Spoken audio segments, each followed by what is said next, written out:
Puedes empezar. Bueno, gracias a Eduardo por haber, no sé quién ha propuesto mi nombre, allá él que haya propuesto mi nombre para esta materia, pero le agradezco mucho que Eduardo haya tenido la gentileza de contar, en la medida que se le sea culpable de ello, pues con mi intervención. Por tanto, yo lo primero que hice fue leerme el trabajo, sobre el que no tengo más que elogios, y creo que comparto las conclusiones fundamentales, ¿no?, del trabajo. Algunas matizaciones podré exponer en esta breve intervención. La primera matización es sobre el nuevo artículo 249 de la Ley de Sociedades de Capital. Yo tengo mis dudas que haya querido entrar en la piscina de el tema de la teoría del vínculo o no. Es decir, que la reforma del 249 haya querido entrar como un elefante en cacharrería a la vista de la innumerable jurisprudencia, y yo le creo una más modesta pretensión en el artículo 249. Incluso la última frase del apartado cuarto del 249 parece que refuerza la tesis del vínculo, porque hay que concretar, dice el precepto, en el contrato los conceptos de las funciones ejecutivas específicamente.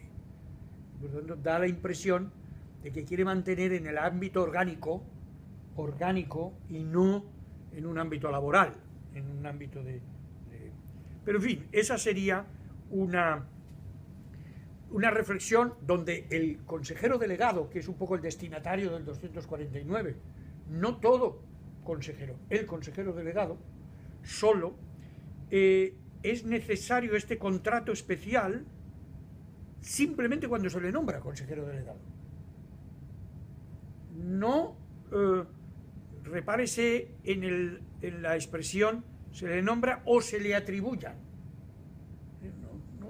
En ambos casos es necesario. Por eso yo tengo mis dudas sobre que se haya querido entrar en la piscina sin ver primero si había agua o no. Creo que la reforma, en mi opinión nefasta, de la Ley de Sociedades de Capital de diciembre de 2014, nefasta bajo todos los puntos de vista, con una restricción de derechos del accionista, con una limitación de facultades del accionista individual, con una elevación de porcentajes, con una disminución del derecho de información en nuestras empresas, con una disminución del derecho de impugnación, es claramente una reforma política o de política económica y no jurídica bajo ningún concepto. Pero eso sería objeto de otra reflexión. Y quisiera cambiar un poco el tercio de Eduardo hacia, que ha sido un análisis estrictamente jurídico, hacia el tema de la política retributiva de nuestras empresas, no solo de la nuestra, sino de otras que operan en esta economía globalizada de mercado.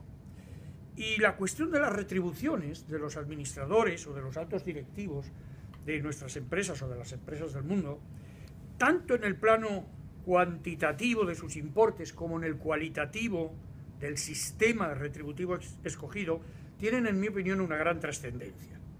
La tienen desde el punto de vista macroeconómico porque afectan al dato global salarial del país y, por tanto, al factor trabajo o producción. Y no nos da igual que la cuantía de la retribución sea X o X más Y. No es una pura cuestión de laboratorio que esté al margen del factor salario o del factor producción en un país. Y desde el plano estrictamente interno, empresarial, porque condiciona o influye las relaciones laborales, los planteamientos sindicales de objetivos y de negociación, las conductas estratégicas de los trabajadores y de los sindicatos, sobre todo en un sector fuera del sindicalismo, como es el de administradores y directivos, fuera del movimiento sindical, pero que su situación en la empresa condiciona, sin duda, las relaciones laborales. El comportamiento de las empresas en el mercado o el aprecio que los clientes puedan tener de la responsabilidad social corporativa de las empresas puede verse influido por importes y por el sistema retributivo adoptado. Un criterio retributivo exclusivamente basado en la maximización del beneficio a corto plazo y que viene utilizado a menudo con el sistema de bonus anuales sin la contrapartida del malus, puede contentar a los accionistas o shareholders, pero no tendrá en cuenta otros intereses colectivos como puedan ser los de trabajadores, clientes o el entorno, los stakeholders. ¿Puede existir con tal sistema remuneratorio del bonus o fijando la retribución en torno al beneficio, ligándola exclusivamente al beneficio, puede haber la tentación de asumir riesgos excesivos por el deseo de obtener rentabilidades mayores a corto plazo y por tanto más salario de estas personas? Y por otro lado, percibir la remuneración incluso en supuestos de resultados coyunturalmente desfavorables. Otros criterios más orientados a la estabilidad y a la durabilidad de la propia empresa en el medio y largo plazo podrían elegir un sistema de retribución mucho más diferido en el tiempo. Y estas reflexiones creo que tienen alguna relación con alguna de las causas del origen y desarrollo de las crisis financieras en las que estamos. Estas políticas retributivas del inicio de los años 2000 tienen, sin duda, en mi opinión, mucha importancia en la crisis económica. El primer caso escandaloso fue el de Lehman Brothers, etcétera, que todo el mundo supo las retribuciones que se percibían, no tanto en su cuantía, repito, sino en el modelo retributivo elegido, ligado exclusivamente al bonus de beneficio y a nada más. Por supuesto, aunque el transcurso del tiempo hundiera el negocio, ¿no? Me parece interesante señalar también mi criterio de que el carácter tuitivo de las normas laborales debe ceder en estos casos ante los intereses del concurso de acreedores. Y creo que el artículo 65 quiere eso. Quiere que prime los intereses del concurso frente a los intereses del derecho laboral, de la protección laboral o del contrato, incluso de estas personas. En el caso del administrador ejecutivo y alto directivo no hay una posición ni económica ni jurídica de debilidad frente al empleador digna de una mayor o especial protección más allá de su propio poder de negociación. Baste comprobar lo que es el mercado de directivos, el mercado de altos directivos, al margen totalmente de cualquier consideración del mercado laboral tradicional o el mercado de trabajo tradicional. El conjunto de facultades del artículo 65 que se otorgan a la administración concursal, que debe velar por los intereses del concurso, esa es la función de la administración concursal, como lo dice la propia ley, es decir, la maximización de la satisfacción de los acreedores en su conjunto, y no, por tanto, los intereses de un sector o de un grupo dentro del concurso. Los informes publicados por la Comisión Nacional del Mercado de Valores entre los años 2010 a 2014 afirman que la retribución de los consejeros de las sociedades españolas cotizadas en el IBEX creció un 22% desde el 2010 al 2014, con una media anual de 613.000 euros, 2010, que se convertían en 2.725.000 en el 2014, si se desempeñaban, además de ser administrador, funciones ejecutivas.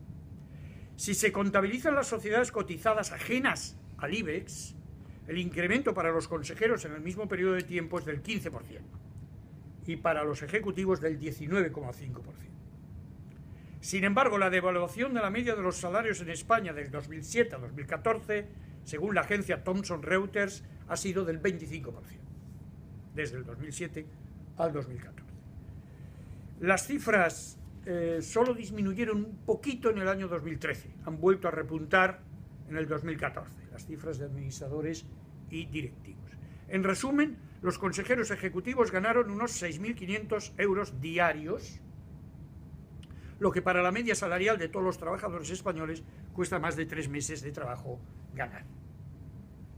Si utilizamos los datos privados, no de la Comisión Nacional del Mercado de Valores, datos privados de comisiones obreras, por ejemplo, la coloco dentro del capítulo de entidad privada a estos efectos. La distancia salarial es todavía más grave. Los presidentes de las empresas del IBEX ganan 158 veces más que cualquiera de los empleados no directivos. El aumento en el 2014 para estos presidentes ha sido del 80%, para los consejeros del 30% y para los altos directivos no consejeros del 14%. En los empleados la media fue en el 2014 del 1%, 1,5% según los sectores o según los casos.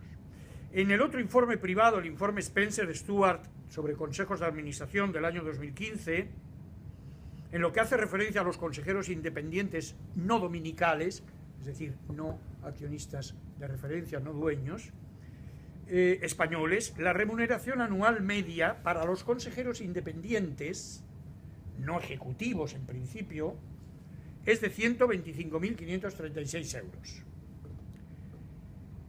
Si participan en alguna comisión del Consejo de Administración, comisiones obligatorias en las cotizadas, de retribuciones, de auditoría, etcétera, que siempre participan. Los independientes son llamados siempre a esas comisiones precisamente por su carácter de independientes. Esta remuneración es superior a la que se percibe en Gran Bretaña, estos mismos consejeros independientes no dominicales, 109.570, nosotros 125.536, porque somos así de generosos y tenemos una economía que permite hacer eso. Italia 81.844, Italia, un país tan corrupto como el nuestro, 81.844, Francia 72.608, con un PIB muy superior al español. En Estados Unidos presumen de una remuneración media anual de 218.000. Ahí se dispara totalmente. Para ir terminando, repasemos algunos criterios que se han incorporado poco a poco en la nueva normativa, que permiten adivinar la preocupación actual sobre el sistema y vislumbrar alguna orientación. En Estados Unidos, desde el año 2009, hay en algunos casos una serie de limitaciones en la retribución de los administradores para las empresas que perciben algún tipo de ayuda o asistencia financiera pública, como pueden ser, por ejemplo, estas limitaciones, la obligación de devolución de bonus percibidos, está en las leyes norteamericanas, la obligación de devolución de bonus percibidos, la prohibición de recibir indemnizaciones por despido, no en concurso, no, en cualquier supuesto que reciban ayuda pública o asistencia financiera. La supresión de gastos suntuarios, que se especifican, las cláusulas clawback o devolución íntegra de todo lo percibido por todos los administradores en caso de insolvencia de la empresa o de condenas penales, aunque se condene solo a uno de los directivos. Todos los demás deben devolver todas las retribuciones obtenidas. Téngase presente que en Estados Unidos es el Consejo de Administración y no la Junta General ni los estatutos quien fija la retribución de los administradores y directivos, a diferencia de casos europeos y español. Segundo, las recomendaciones de la Unión Europea desde el año 2009 sobre políticas de remuneración en el sector servicios financieros o política de remuneración de consejeros de sociedades cotizadas subrayan estas recomendaciones la obligatoriedad de procurar y defender los intereses a largo plazo de las empresas y no las bajas pasiones cortoplacistas de los socios o de los directivos.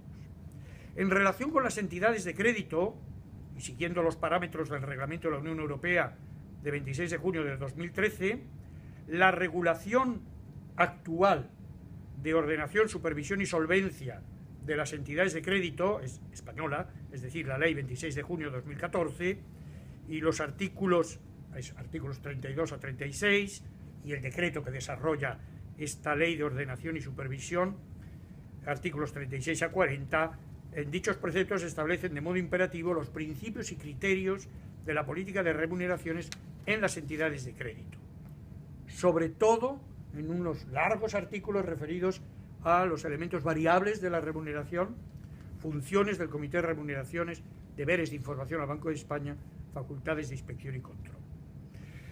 El artículo 5 del Real Decreto Ley de 3 de febrero del 2012 de saneamiento del sector financiero y la orden que lo desarrollaba en materia de límites a las remuneraciones de administradores y directivos, también que reciban apoyo financiero. Nosotros hemos llegado 3 o 4 años después que Estados Unidos, pero no tenemos la batería de medidas, solamente tenemos estos límites.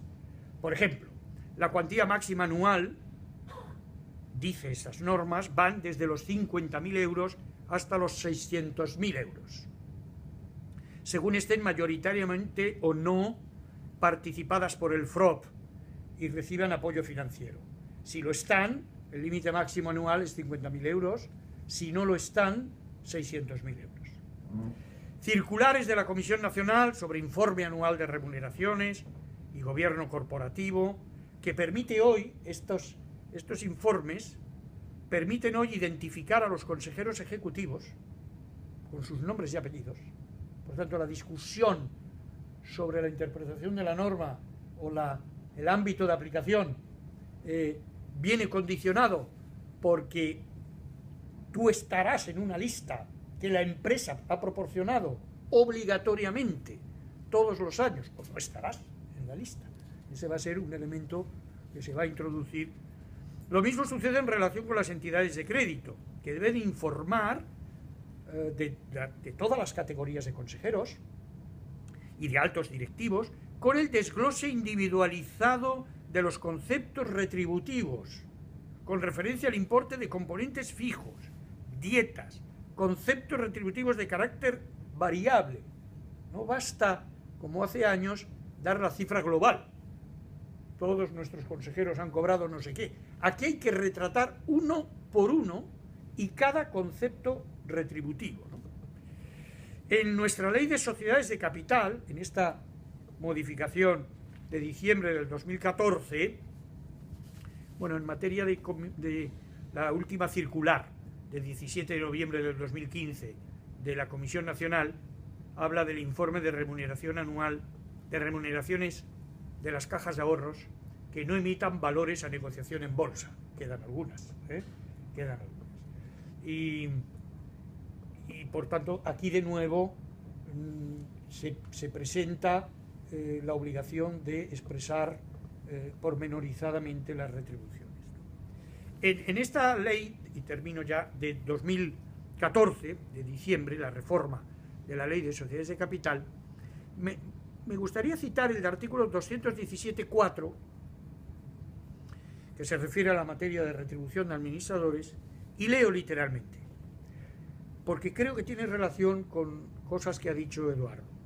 La remuneración de los administradores de sociedades deberá en todo caso guardar una proporción razonable con la importancia de la sociedad, la situación económica que tuviera en cada momento y los estándares de mercado de empresas comparables.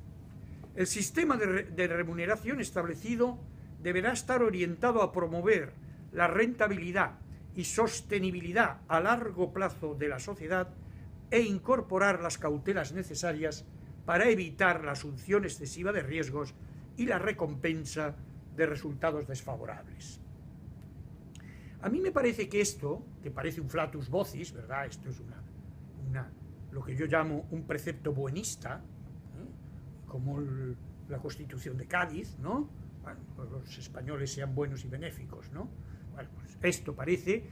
Yo creo que tenemos que acostumbrarnos a que es una norma jurídica y por tanto de obligado cumplimiento, que daría lugar a derechos de impugnación de retribuciones cuando no se respetaran criterios de este estilo. Esto amplía fundamentalmente la situación en el momento en el que se vayan creando las sociedades de accionistas, los grupos pequeños de accionistas, porque para esto no hace falta una especie de quórum especial, ¿no?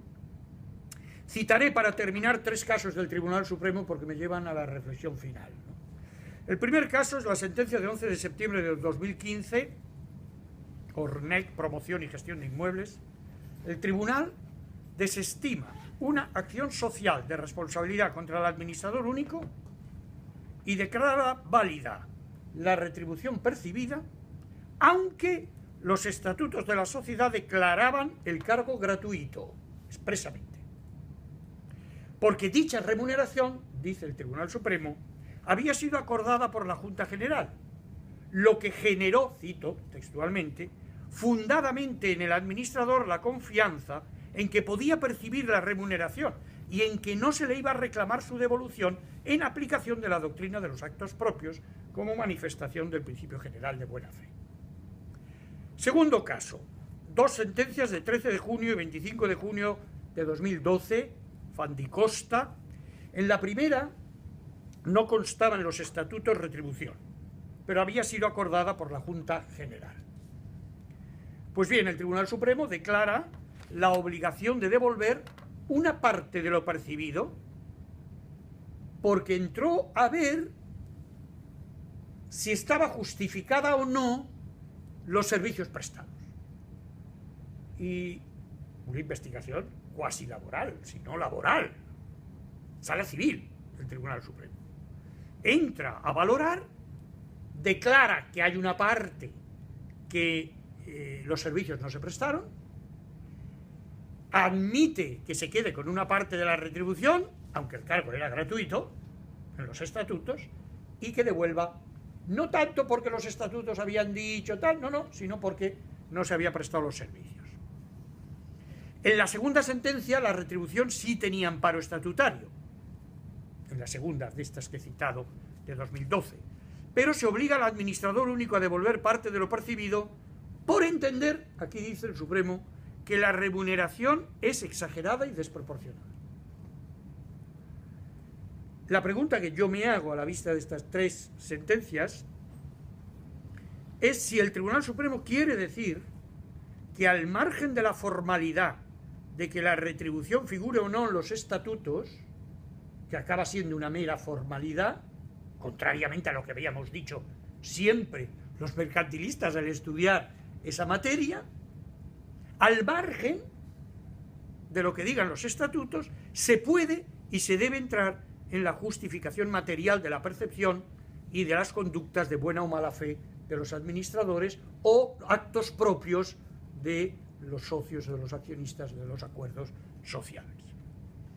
En un caso de concurso, la sentencia de 24 de julio de 2014, que confirma las anteriores de instancia y declara, conforme al criterio de la administración concursal, la rescisión por indebida de la retribución al administrador, que estaba ligada a la participación en beneficios. La verdad es que tenía cara, ¿no? Porque estaba en concurso. Sí, era claro que no se habían obtenido los beneficios, antes al contrario, ¿no? Que yo estaba fatal, ¿no? Y en esta sentencia del 2014, tras el artículo 65 y tras la reforma, tras los proyectos de reforma, no la reforma, es decir, tras el 249, insiste en la tesis del vínculo otra vez, ¿no? El Tribunal Supremo. Subraya el Tribunal Supremo que el posible consentimiento de los socios que no discutieron la retribución durante años, aunque pudiera ser un acto propio que les vinculara a ellos, de ningún modo puede ponerse frente a terceros perjudicados por la merma injustificada de la masa activa del concurso de la sociedad, es decir, los terceros son los acreedores. De modo que esta sentencia te viene a cuento de alguna de las cosas que has dicho en materia de interpretación del artículo 65.